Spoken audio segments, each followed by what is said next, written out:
Hey folks, first, sorry it's been a minute since I've gotten a video up. The school year got a little crazy, didn't get to my horn as much as I would have liked, but now that the school year is starting to wind down, the end is in sight.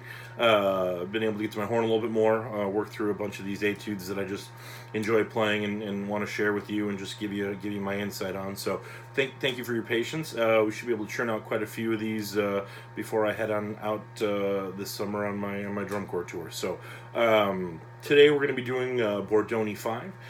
It's a great etude. They're all great. You know, all the Bordognis are great. So much fun to play.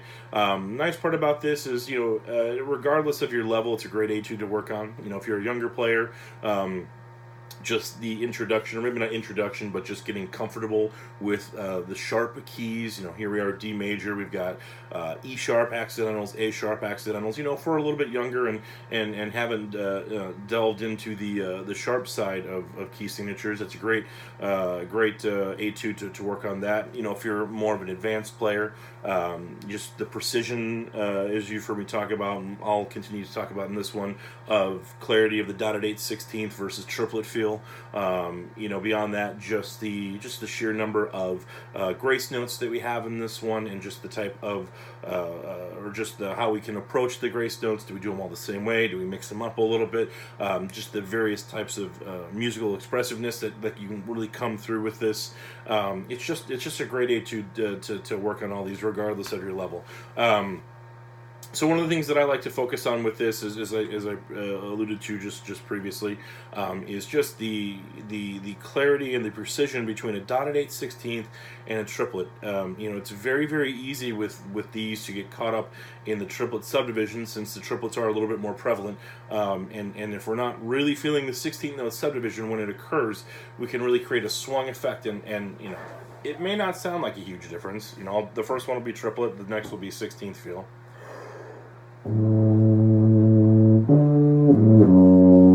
Versus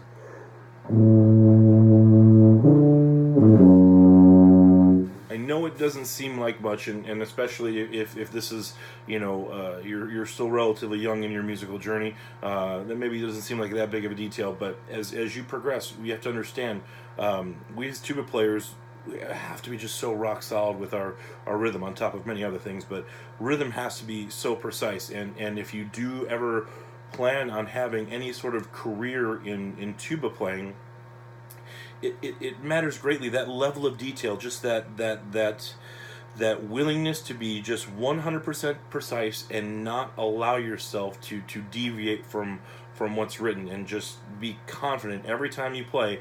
I'm going to feel that subdivision, ba ba ba ba bum, or ba ba ba bum, whatever the case may be.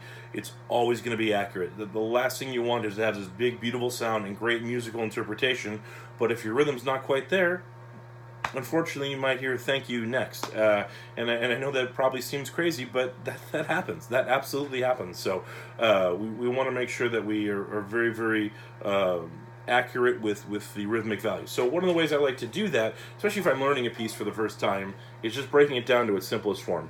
So anything longer than a quarter note, I just break down into eighth notes. Anything shorter than a quarter note, I'll just break down into whatever the subdivision is in that bar. So I do go back and forth between 16th note subdivision and triplet subdivision. So I kind of do things like this, and it'll be the first 4 bars.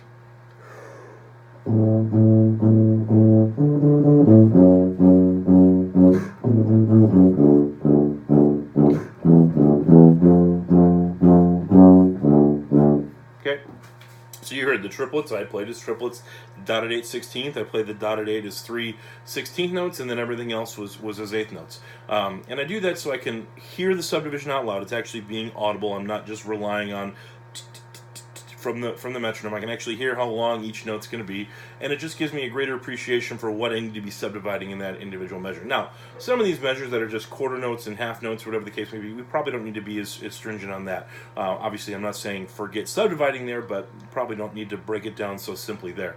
But anytime you have rhythms that can start to be more complex, or you vary between a duple and a triple, I love doing things like this. I feel like it really helps me understand, or not understand, but really helps give me a greater feel for what I need to be listening for, how long I need to hold the notes for, and just that absolute precision that I'm constantly striving for. Beyond that, like I talked about with grace notes, we have quite a bit of grace note action, especially between measures 20 and 30. The biggest thing is I tend to add those on at the very end once I'm done learning a piece. Now, we may have some disagreement from people out there, and that's perfectly fine.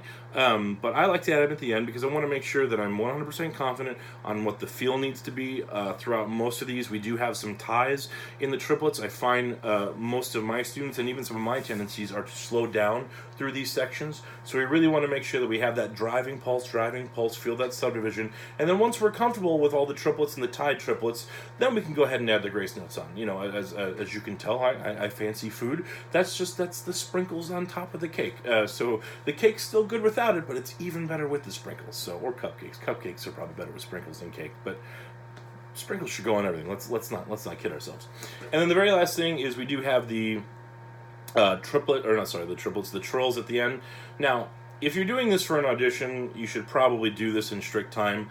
I like to be a little bit free at the end. That's just a personal taste, but I will say if you are going to do it for an audition, try to keep a little bit more strict time. While I would think most people would appreciate your thinking to be musical at the end, sometimes that's not always going to be the case. They just want to hear how you interpret the trill with the 30-second notes at the end. So I hope this part of this has been beneficial for you, and here is my interpretation of Bordogni 5.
There you have it. Happy practicing.